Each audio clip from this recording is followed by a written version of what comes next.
And so the Reagan administration has this. You have Ed Meese, who on top of everything, not only has he got his involvement with military intelligence, with CID and things like that, as well as being the top law enforcement official in our country. But on top of that, of course, the statements that the man has made come as close to doctrinaire fascism as you can get away with while holding a very high government office in our country. He refers to poor people as the so-called poor. He talks about free food banks as being utilized by people who don't want to pay for them. He talks about criminals as the ACLU as being a lobby for criminals. He refers to the fact that there's no need for the Miranda rights, as we mentioned earlier, because if anybody's arrested by the police, they must be guilty because the police don't arrest people who aren't guilty. This, folks, is the fascist mentality. I just feel it's necessary every now and then to point this out to people. We're not talking about kindly old conservatives like your Uncle Walt, who thinks, oh, I don't know what you kids are up to these days. We're talking about the paramilitary, fascist, racist, right-wing agenda that is being played out in Washington. And I think that that's an important point to make every now and then in clear Americanese English. A couple of points to consider. Again, considering the Reagan administration as basically the military government that the Aryan nations and their forebears had long sought, consider that the vice president, of course, is the former director of the CIA, George Bush.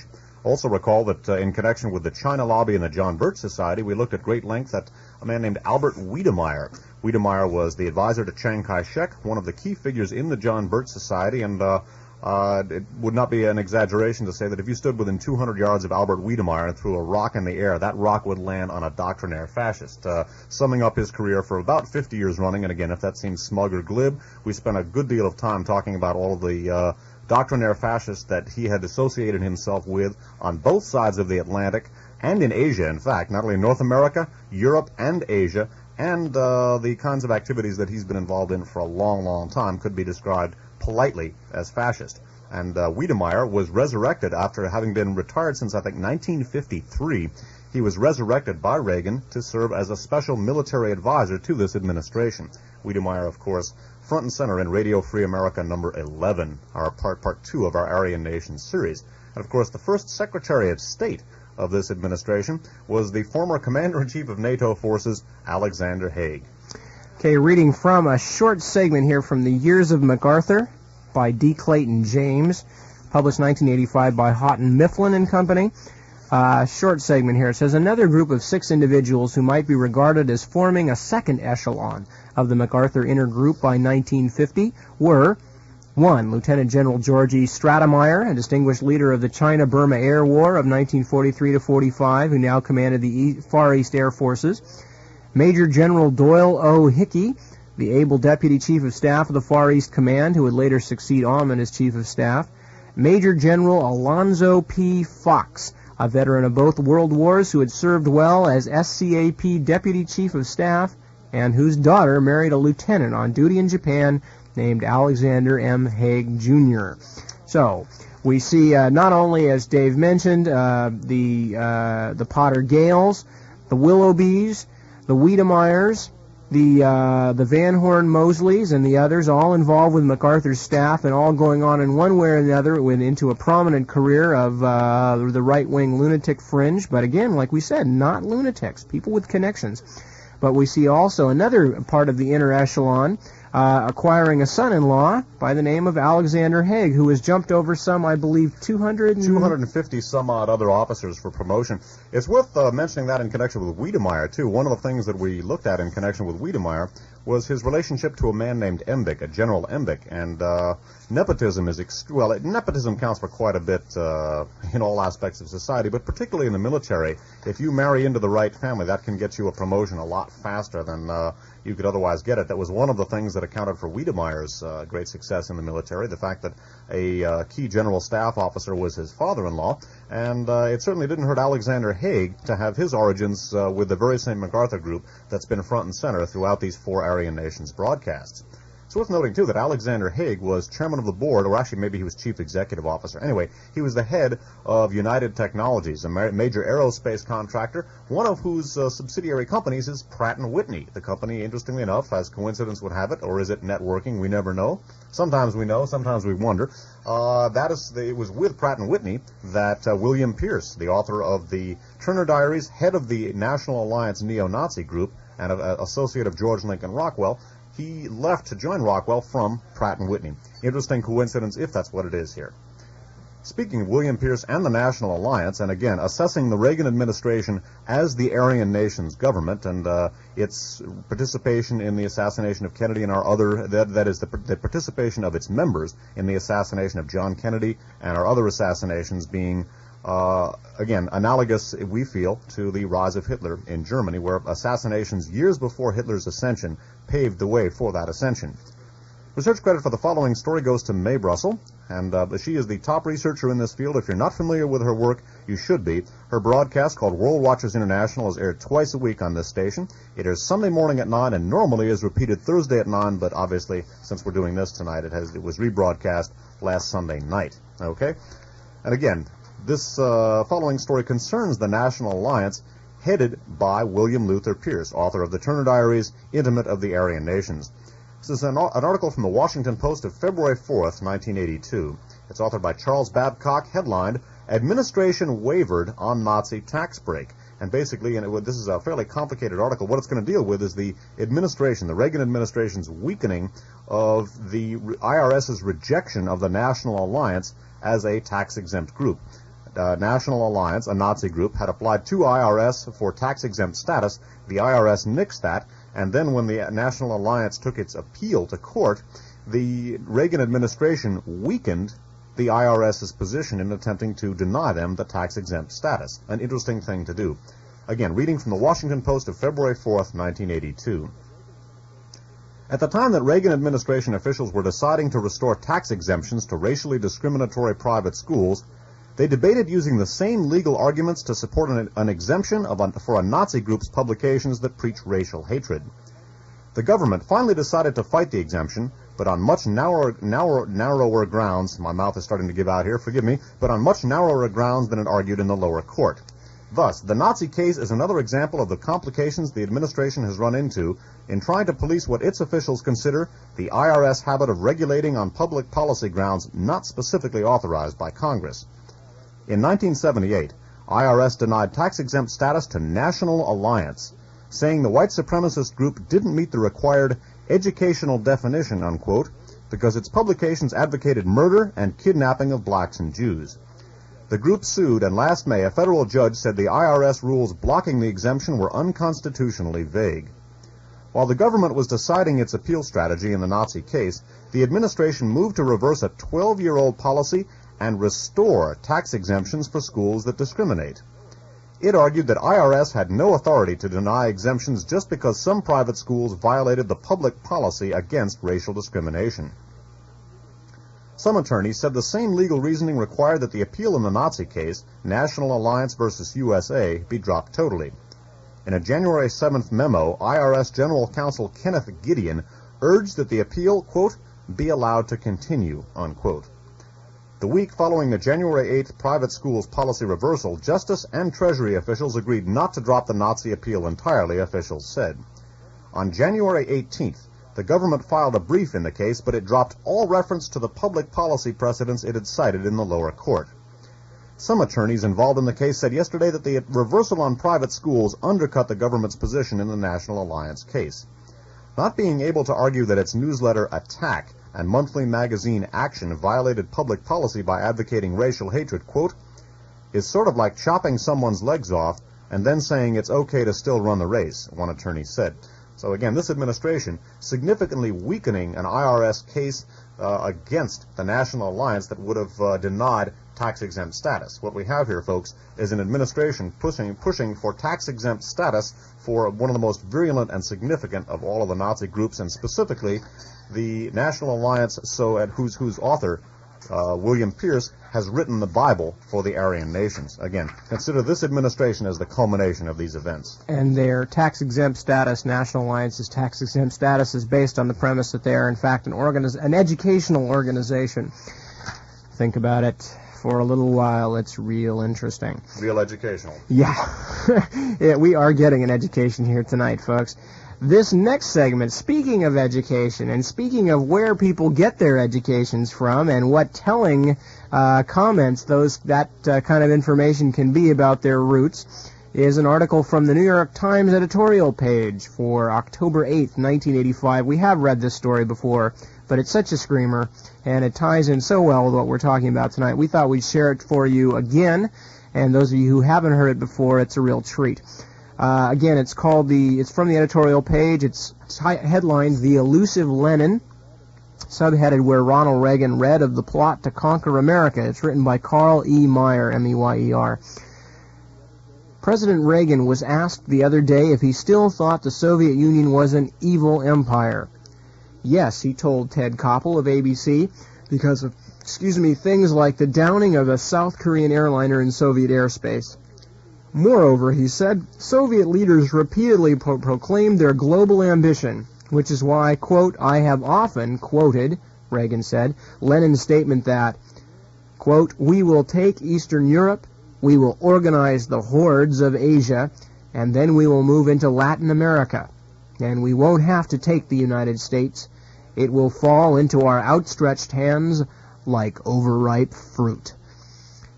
When did Lenin say that?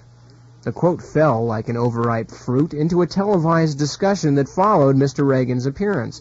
A Soviet official, Georgy Arbatov, denounced it as a Nazi invention once exposed by the commentator Alistair Cook. Mr. Cook, sitting at hand, seemed to smile in assent. When later asked for details, Mr. Cook said he couldn't recall what, if anything, he had ever broadcast about the quote. He had his own theory. The line might have come to Mr. Reagan from an old movie script. The White House press office wanted to be helpful, but it could not document the quotation either. At the Library of Congress, researchers found an old folder showing they had been asked several times to check the citation some years ago.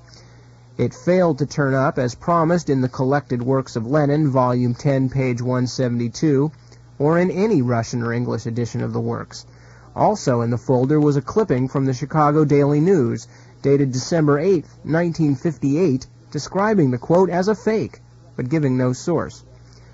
Just then, an indirect reference to the same idea turned up in a new book on South Africa by our colleague Joseph Lelyveld. He wrote that he heard the same language attributed to Lenin by right-wing generals in Pretoria. He said that they apparently learned it from a book called None Dare Call It Conspiracy, published in Rossmore, California in 1971 and avidly read by members of the John Birch Society. Thus prompted, I finally found what seems to have been President Reagan's source, the Blue Book of the John Birch Society, compiled in 1958 by Robert Welch. On page 10, his book says, quote, Lenin died in 1924, but before he died, he had laid down for his followers the strategy for this conquest. It was, we should readily admit, brilliant, far-seeing, realistic, and majestically simple. It has been paraphrased and summarized as follows, quote, First we will take Eastern Europe, next the masses of Asia, then we shall encircle the last bastion of capitalism, the United States of America. We shall not have to attack. It will fall like overripe fruit into our hands. So there it is, an undocumentable Birchite paraphrase offered, quote, often, unquote, as a live quotation by a president of the United States. And, folks, if nothing else, certainly sums up the Reagan attitude, but more importantly, it sums up also the kind of thought process that went into forming Reagan and his people and that goes into supplying them with information. And also it goes into the very makeup of the core of the Reagan administration. So when we're talking about a bunch of people who take John Birch Society propaganda at face value, and you're trying to tell them that, for instance, as we mentioned in an earlier article, that the good judgment of the FBI and the Justice Department will stand between police and FBI informants, and they're doing bad things when they're infiltrating the Klan and the Nazis, when there's basically no difference between the ideologies of the Klan and the Nazis and the people who are going to be making those decisions of what are good and bad things that they should or should not do. I think you see, folks, at the very least, that we've got a little bit of a problem on our hands. Just how much of a problem can be illustrated in one way by pointing out that the very book that Ronald Reagan is quoting on the air, on Nightline no less, the Blue Book of the John Birch Society, was precisely what General Edwin Walker was teaching to his troops in Germany. Edwin Walker, recall, was relieved by President Kennedy of his command. He was a divisional commander in Germany, and he was relieved of his command by President Kennedy for teaching the Blue Book to his troops. He had a compulsory pro-blue program, as he put it, and pro-blue basically was, Walker was fired, and of course his bitterness over that firing, among other things, appears to have propelled him into the orbit of H.L. Hunt and the others who effected the Kennedy assassination. It's worth noting that a divisional commander was replaced in 1961 for teaching what the commander-in-chief now recites on national television. Okay? And again, consider the Reagan administration as the culmination of this entire process. Now, front and center in the last Aryan Nations show, our program number 12, Radio Free America 12, we talked about the paramilitary milieu the Cuban Freikorps put together in order to topple Fidel Castro, and we also looked at how the Aryan Nations fit into that element and how that element in turn did not topple the government of Cuba, but toppled the government of the United States, specifically during the Kennedy assassination. And one of the things that we're going to look at now for the duration of the broadcast concerns really how the Reagan administration represents the culmination of that whole methodology, the culmination of the Freikorps methodology. And again, the things that we're seeing in Latin America with the death squads, these mercenary efforts in Nicaragua with the Contras, this is basically just Freikorps methodology. This is a carrying on of the sort of efforts that the German army employed in Germany, not only to put down the abortive German Revolution, but eventually to subvert Weimar democracy, and to bring Hitler to power. So, again, as we look at the Contras, as we look at these kinds of things, this is a time-honored methodology, and the first death squads began with Nazi Germany. For the duration of the broadcast, we're going to take a look at this Freikorps methodology as basically the stock in trade of the Reagan administration. Recall now Frank Capra, the FBI informant who runs a mercenary training camp in Alabama, and at that camp the David Duke Company recruited the Klan and Nazi mercenaries who were originally going to invade Grenada and eventually wound up invading Dominica. Well, Frank Capra has been very much in the news because his camp has remained open and active, and among the people who have been training there are Sikh militants who have been involved in attempting to to establish an independent government in the state of Punjab in India. There's been a lot of speculation on this broadcast and elsewhere, on these broadcasts and elsewhere, that is part of a U.S. destabilization of India, the Soviet Union's closest ally most powerful ally among the non-aligned nations. Well, Frank Capra has been very much in the news because at his mercenary camp, some Sikhs who were plotting against the life of Indian Prime Minister Rajiv Gandhi were trained there. Also, some Sikhs who have been sought in connection with the downing of an airliner, an Air India plane which exploded off the coast of Ireland with the loss of hundreds of lives. And apparently these Sikhs definitely trained at Frank Capra's school. Information about that came out, among other places, in the New York Times of June 27th, 1985. This story is special to the Times headline, Sikh Suspect Studied Explosives at Mercenary School in Alabama. One of two Sikhs being sought for questioning in the crash of the Air India jumbo jet off Ireland and an airline baggage explosion in Japan took a course in explosives at a private school for mercenaries near here, according to the school's director. The Sikh, Lal Singh, is suspected by the authorities to be the L. Singh, whose name was on the passenger manifest of a CP air flight from Vancouver to Tokyo, but who did not board the plane. Baggage from the flight exploded after being unloaded, killing 2 people. The second suspect, Aman Singh, flew to Toronto before the ill-fated Bombay-bound Air India jumbo jet left that city, according to reports from Canada. The plane crashed into the sea, possibly because of a bomb, and all 329 aboard were killed. Earlier, the Federal Bureau of Investigation is said to have begun a search for the 2 men for questioning in connection with a purported plot to assassinate Prime Minister Rajiv Gandhi of India, while he was in the United States this month. 3 other Sikhs who were said to have attended the mercenary school with Lal Singh in November were taken into custody for questioning by the FBI in connection with the purported plot. Lal Singh never seemed like a bloodthirsty person, said the school's director, Joseph Franklin Camper, Jr., a 38-year-old veteran of the Vietnam War. He was just a good student and did what we told him to do, unquote. Let me read that last sentence again. He was just a good student that did what we told him to do, unquote. One wonders if he was doing what he was told to do when he blew up the airplane, or allegedly blew up the plane. Anyway, continuing, he said Lal Singh had taken part in the school's explosive ordnance demolitions training, which teaches the handling of mines and grenades. But, Mr. Camper said, we have never taught anyone how to build a time bomb. We have mercenaries in Africa, the Middle East, all over the world, he said at the school. What they do after they leave here is a different story. Well, again, it's worth noting here that the people who the FBI has been seeking in connection with an attempt on the life of Indian Prime Minister Gandhi and an actual explosion of an airliner and the loss of hundreds of lives, they were being trained by an FBI informant, certainly raises questions about why they were unable to come up with these people. It's worth noting that Camper's school has since been cleared of all terrorist activity. The FBI said that this was not terrorism that they were teaching. And again, Frank Camper front and center in the Dominica-Grenada invasion that we just looked at an hour or two ago. And apparently he's very much in business and still doing exactly the same kinds of activities. And the thing you want to look at here, again, is the unnerving notion of the Ku Klux Klan, basically, or elements thereof, functioning as an extension of U.S. foreign policy. And another man who is front and center in the whole Dominica thing, a man whose name is going to come up in this next article. You'll remember the name of Alexander McWhorter, Canadian Klansman. We're going to read a little bit here again about some more intersection between some of these Klan-related people and the Sikhs. This is from the Vancouver Sun for November 13th, 1985. The article was provided by Ted Rubenstein. The headline is, Sikh separatists find supporter and jail Ku Klux Klan leader. I remember this article. There's a lot of noises in it. Sikh separatists and Armand Sixna. I remember this. The article is by Terry Glavin. Sikh separatists who want a country of their own in India have a new friend, a leader of the Ku Klux Klan. And a prominent Sikh separatist in Vancouver welcomes the newfound support.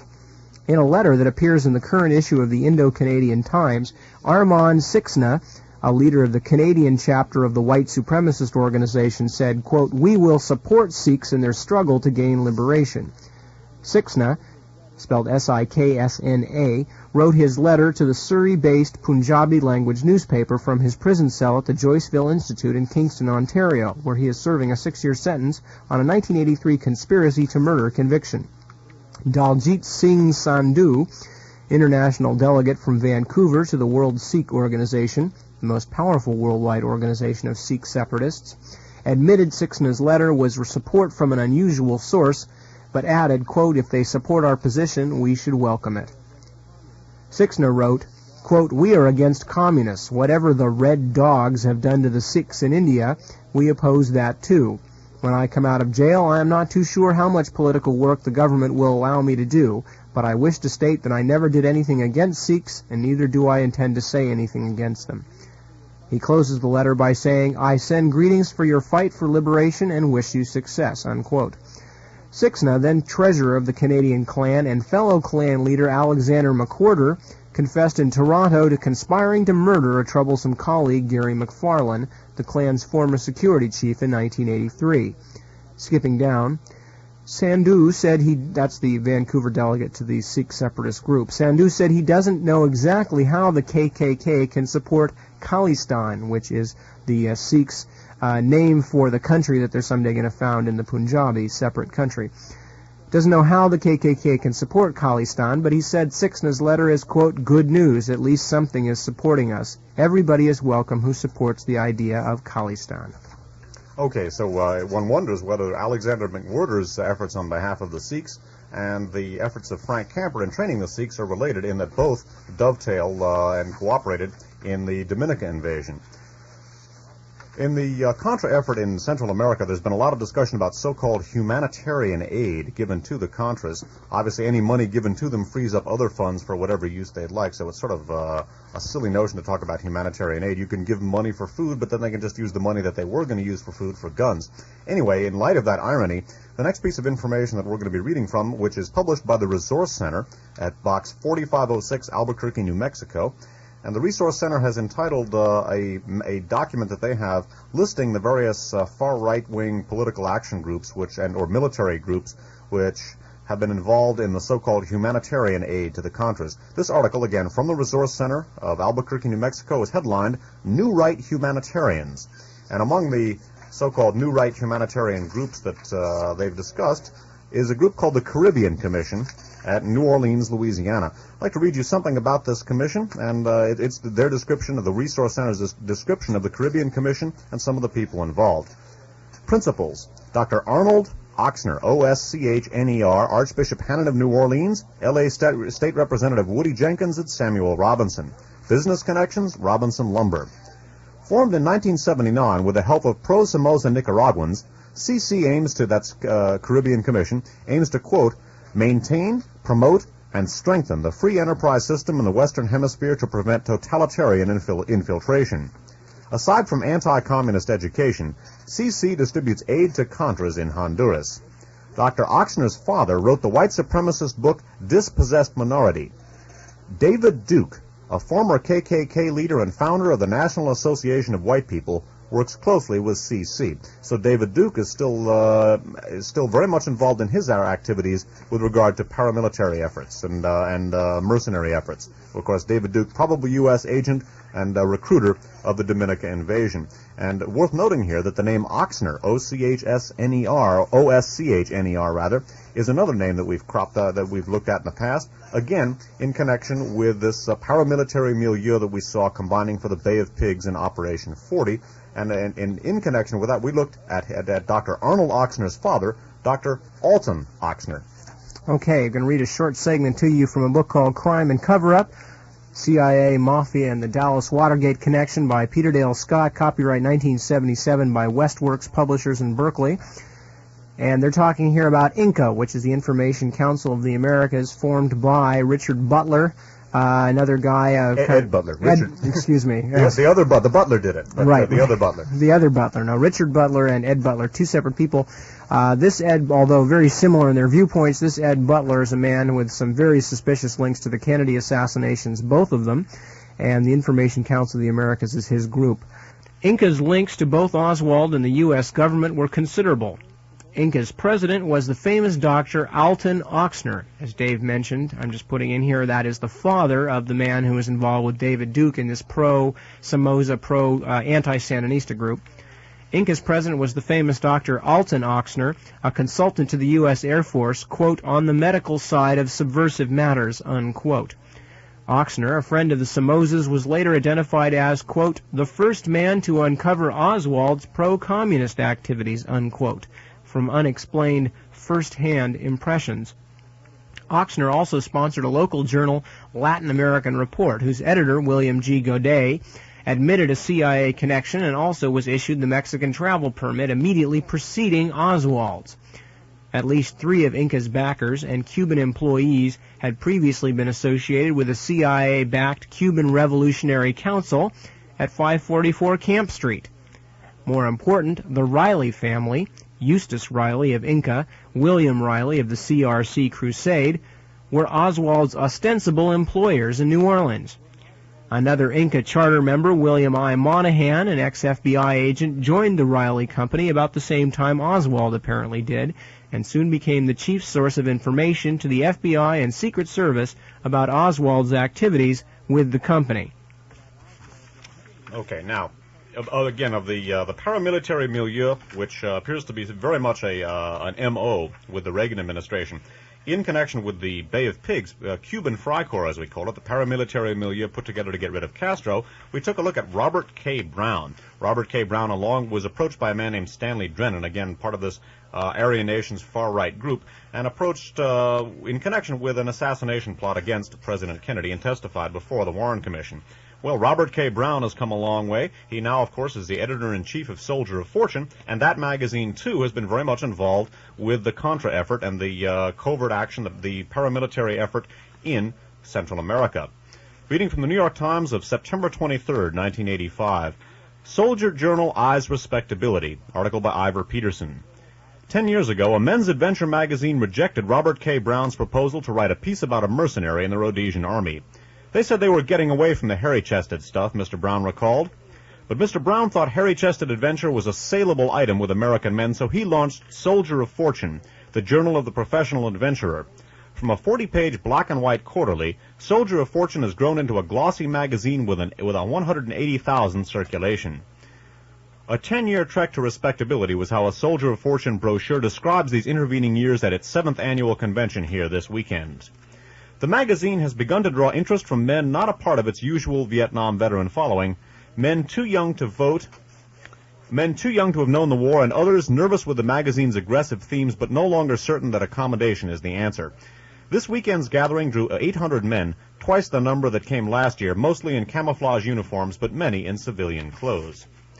The Reagan administration has privately encouraged unofficial aid programs like the one conducted by the Omega Group, the magazine's parent company based in Boulder, Colorado, and it has declined to take a position on the occasional fighting some of the men associated with Soldier of Fortune have engaged in.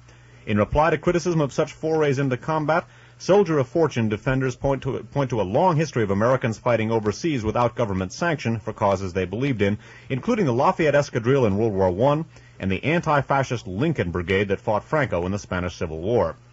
We prefer they don't fight, Mr. Brown said of the small Omega Group teams that have gone to Central America. Our time and effort is better spent instructing them rather than getting in firefights for them. So, Robert K. Brown, one of the members of the Cuban Freikorps, the paramilitary milieu put together to get rid of Castro, very much on the scene today, and part of the Nicaraguan Freikorps, I guess you could say, that is currently being employed to try and get rid of the Sandinistas, and a primary exponent of Freikorps methodology. Okay, talking about the Reagan administration's agenda, and also at the same time tipping our hand ever so slightly as to probably what we're going to be talking about in the next Radio Free America. This is actually what we're doing now, is providing a transition. What we're going to be doing in our next Radio Free America is kind of pulling the camera back and showing how the Aryan nations fits into a larger international fascist milieu, and specifically the World Anti-Communist League. Absolutely. And as mentioned, we're going to tip you off a little bit here with a couple of the things that still tie in with the Reagan administration. This is from an article entitled "The Old Right's New Crusade." It's from the October 22nd, 1979. No, that can't be right. 1979? No, 1985. Right. October 22nd, 1985 edition of the Village Voice. The article is by Joe Conason and Murray Waas, W-A-A-S, and it goes like this. Hobbled by Congress in its pursuit of a proxy war against the Sandinista government in Nicaragua, the Reagan administration has turned to the private sector. With the encouragement and possible direction of the White House's National Security Council, private groups, partly funded by the governments of other countries, have provided military and police training to the Salvadoran military, as well as shipments of food, medicine, and combat gear to the Nicaraguan Contra rebels. Money has also been raised abroad for the purchase of weapons by the Contras. The level of private aid is estimated to be as high as $25 million a year. The network collecting and distributing aid to the Contras includes much of the traditional American far right, from the old China lobby and the John Birch Society to the Moonies and the Cuban exiles.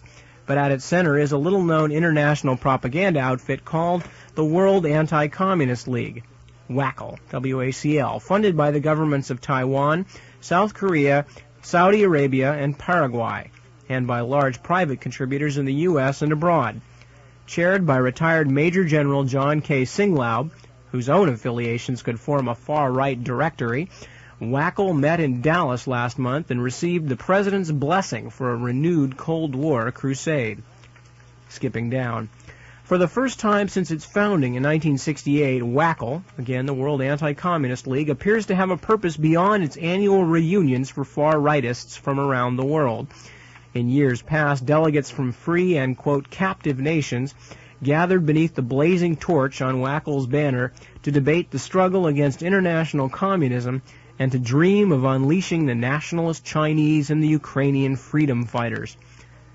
This year, such traditional obsessions were shunted aside in favor of a more fashionable notion, quote, low-intensity warfare against Marxist governments in the Third World. Guerrillas from Nicaragua and Afghanistan displayed the evidence of real battle, and when Nelson Bunker Hunt and other prominent Dallas reactionaries showed up, they got more than just another speech. The one-legged Contra had company, a real Afghan mujahid, complete with burned stumps below the elbows. Elements that made up the original WACL were present, of course. Knots of nationalist Chinese, unable to converse with other delegates. Slavic emigres, disgruntled because nearly everyone else has given up on rolling back the borders of the East Bloc. Old right red baiters like Robert Morris, former counsel to the Senate Internal Security Subcommittee. But these remnants were dominated both politically and stylistically by the new idols of anti-communism, the civilian military assistance mercenary types from Alabama, who provided security for the Dallas Conference and acknowledged Singlaub as their mentor.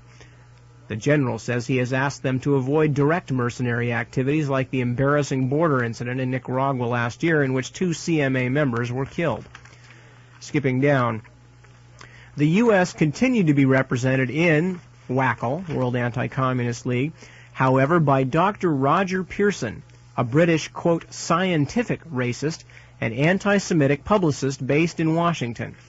Although Pearson embarrassed even WACL, which ousted him in 1980, he received a letter in 1982 from President Reagan on White House stationery, praising his, quote, substantial contributions to promoting those ideals and principles that we value at home and abroad, unquote, namely, presumably, scientific racism. That letter, which Pearson used in subsequent fundraising, has never been repudiated by the administration. Pearson's role in WACL was covered extensively by the Washington Post when WACL convened in the nation's capital in 1978. The Post account, by Paul Valentine, identified dozens of neo-Nazi, fascist, and racist leaders there, including former American Nazi William Pierce, Italian fascist Giorgio Almirante, South African racial theorist Ivor Benson, and Willis Carto of the Liberty Lobby. Paraguay hosted many of the same characters at the 1979 meeting in Asunción. Skipping down, despite the purge of Pearson, WACL was not particularly clean in 1981 when Singlaub headed the U.S. delegation to the 14th WACL conference in Taipei. The Mexican anti-Semites and Latin American fascist groups led by Raimundo Guerrero, already well known to Passoni and the other U.S. members, were still present, as were former Nazi intelligence officer Dr. Theodor Oberlander, West German far-rightist Alfred Gielen, and the Cuban terrorists. No action was taken against any of these groups until columnist Jack Anderson publicly exposed the anti-Semitism of the Mexican group and the role of WACL, through its Latin wing CAL, in death squad activities throughout Central and South America. In the wake of Anderson's revelations, CAL was expelled in January 1984 at CAL, that's the Latin American branch, but the core of the old Latin fascist apparatus still remains. Okay, you're listening to KFJC Los Altos Hills. We're almost finished here with Radio Free America. A couple of the key names there, Robert Morris. We looked at him in connection with Conservatism USA, a group which brought up a bunch of Army intelligence agents from Munich to Dallas, Texas. Of course, William Pierce we've looked at extensively tonight, key member of Aryan Nations, author of the Turner Diaries. And Theodor Oberlander is a fellow we're going to be looking at extensively in our discussion about the World Anti-Communist League, and we're going to intersect that with the Galen organization in particular. I'm going to read you just a very short section here, again, continuing with a little bit of discussion about the World Anti-Communist League.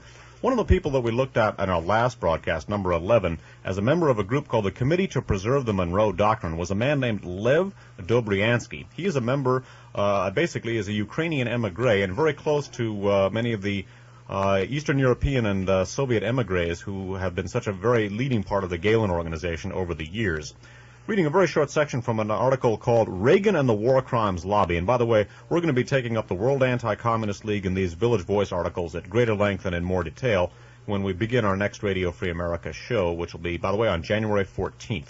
Anyway, a short section of an article called Reagan and the War Crimes Lobby. This is from the Village Voice of May 14th. 1985, and about Lev Dobryansky and his association not only with the World Anti-Communist League, which he helped form, but also with many of the members of the anti-Bolshevik bloc of nations who we looked at in connection with the people who met Oswald and the World Anti-Communist League that we've been looking at for a long time. Of course, the Latin American affiliate, we looked at Maurice Gatlin from 544 Camp Street and his role in forming that. But of Lev Dobryansky, currently Reagan's ambassador to the United Nations, and his role in forming WACL. And again, remember, Dobryansky is a member of the Committee to Restore the Monroe Doctrine, a Birch-sponsored group that we looked at in our last show.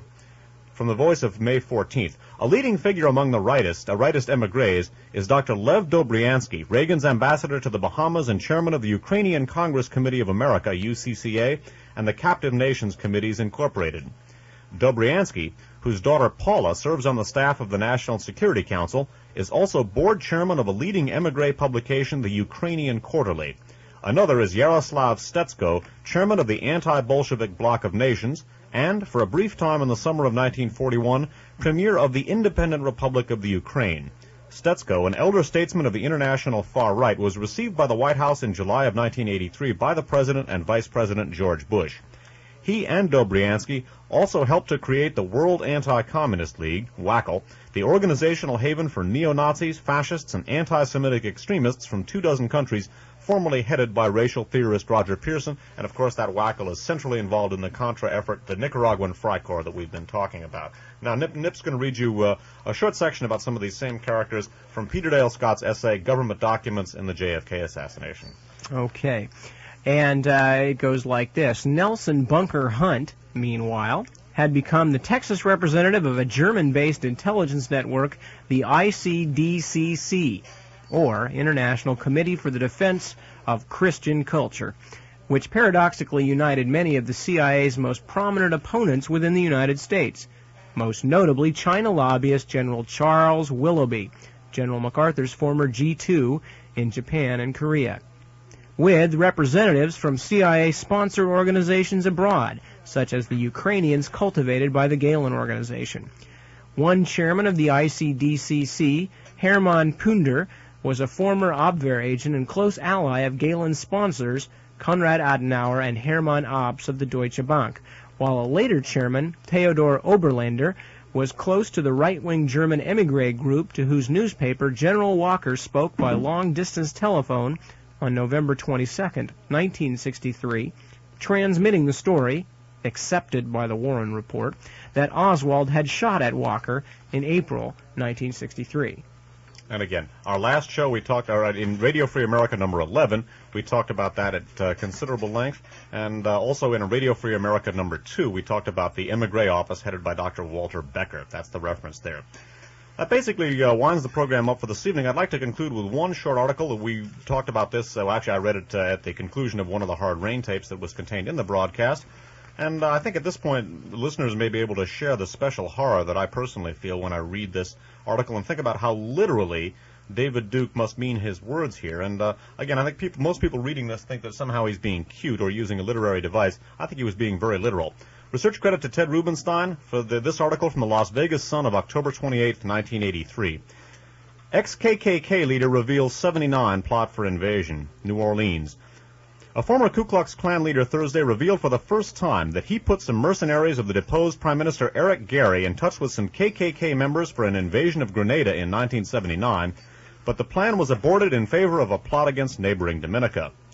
Breaking a 4-year silence on the plot, David Duke, former Grand Wizard of the KKK, discussed the events in an interview with UPI and demanded freedom in jail for a Klansman who plotted against Prime Minister Eugenia Charles of Dominica. Duke, who was questioned by the federal grand jury that indicted Don Black and 9 others, said, quote, "The Grenada invasion is a vindication of Don Black and the other valiant men who were arrested and prosecuted by overzealous federal agents for daring to fight against communism. I think it's a gross injustice that Mr. Black is imprisoned for trying to do courageously as a private citizen what President Reagan is trying to do today." And with that, we're going to leave you with the words and music of Richard and Mimi Farina while you think about all that we've talked about tonight and Dave's last article there. And we will see you, of course, during the regular One Step Beyond broadcast and on the next Radio Free America, January 14th. from 7 to 11 p.m. On behalf of Dave Emery and all of the sterling research that he did, this is Nip Tuck thanking you for joining us on this edition of Radio Free America, right here on KFJC, Los Altos Hills, 89.7 on your FM radio dial.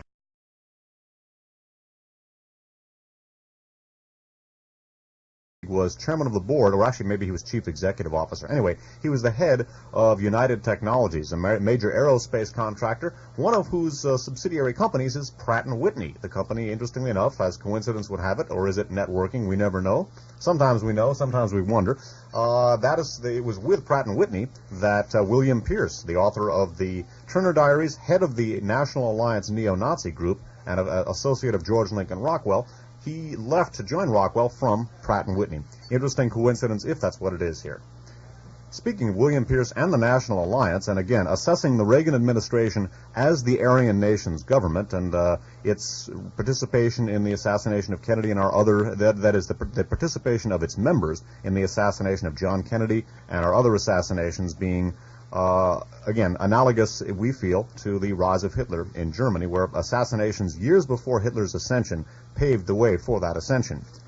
Research credit for the following story goes to Mae Brussel, and she is the top researcher in this field. If you're not familiar with her work, you should be. Her broadcast, called World Watchers International, is aired twice a week on. And so the Reagan administration has this. You have Ed Meese, who on top of everything, not only has he got his involvement with military intelligence, with CID and things like that, as well as being the top law enforcement official in our country. But on top of that, of course, the statements that the man has made come as close to doctrinaire fascism as you can get away with while holding a very high government office in our country. He refers to poor people as the so-called poor. He talks about free food banks as being utilized by people who don't want to pay for them. He talks about criminals as, the ACLU as being a lobby for criminals. He refers to the fact that there's no need for the Miranda rights, as we mentioned earlier, because if anybody's arrested by the police, they must be guilty, because the police don't arrest people who aren't guilty. This, folks, is the fascist mentality. I just feel it's necessary every now and then to point this out to people. We're not talking about kindly old conservatives like your Uncle Walt, who thinks, oh, I don't know what you kids are up to these days. We're talking about the paramilitary, fascist, racist, right-wing agenda that is being played out in Washington. And I think that that's an important point to make every time. Wiedemeyer, of course, front and center in Radio Free America number 11, our part 2 of our Aryan Nation series. And of course, the first Secretary of State of this administration was the former Commander-in-Chief of NATO forces, Alexander Haig. Okay, reading from a short segment here from The Years of MacArthur by D. Clayton James, published 1985 by Houghton Mifflin and Company. Short segment here. It says, another group of 6 individuals who might be regarded as forming a second echelon of the MacArthur Inner Group by 1950 were 1. Lieutenant General George E. Stratemeyer, a distinguished leader of the China-Burma Air War of 1943 to 45, who now commanded the Far East Air Forces. Major General Doyle O. Hickey, the able Deputy Chief of Staff of the Far East Command, who would later succeed Ahman as Chief of Staff. Major General Alonzo P. Fox, a veteran of both World Wars who had served well as SCAP Deputy Chief of Staff, and whose daughter married a lieutenant on duty in Japan named Alexander M. Haig, Jr. So, we see not only, as Dave mentioned, the now and then in clear Americanese English. A couple of points to consider, again, considering the Reagan administration as basically the military government that the Aryan nations and their forebears had long sought. Consider that the vice president, of course, is the former director of the CIA, George Bush. Also recall that in connection with the China lobby and the John Birch Society, we looked at great length at a man named Albert Wiedemeyer. Wiedemeyer was the advisor to Chiang Kai-shek, one of the key figures in the John Birch Society, and it would not be an exaggeration to say that if you stood within 200 yards of Albert Wiedemeyer and threw a rock in the air, that rock would land on a doctrinaire fascist. Summing up his career for about 50 years running, and again, if that seems smug or glib, we spent a good deal of time talking about all of the doctrinaire fascists that he had associated himself with on both sides of the Atlantic and in Asia, in fact, not only North America, Europe, and Asia, and the kinds of activities that he's been involved in for a long, long time could be described politely as fascist. And Wiedemeyer was resurrected after having been retired since, I think, 1953. he was resurrected by Reagan to serve as a special military advisor to this administration. The Potter Gales, the Willoughbys, the Wiedemeyers, the Van Horn Mosleys, and the others, all involved with MacArthur's staff, and all going on in one way or another went into a prominent career of the right-wing lunatic fringe. But again, like we said, not lunatics, people with connections. But we see also another part of the inner echelon acquiring a son-in-law by the name of Alexander Haig, who has jumped over some, I believe, 250 some odd other officers for promotion. It's worth mentioning that in connection with Wiedemeyer, too. One of the things that we looked at in connection with Wiedemeyer was his relationship to a man named Embick, a General Embick, and nepotism is nepotism counts for quite a bit in all aspects of society, but particularly in the military. If you marry into the right family, that can get you a promotion a lot faster than you could otherwise get it. That was one of the things that accounted for Wiedemeyer's great success in the military, the fact that a key general staff officer was his father-in-law, and it certainly didn't hurt Alexander Haig to have his origins with the very same MacArthur group that's been front and center throughout these four Aryan nations broadcasts. It's worth noting, too, that Alexander Haig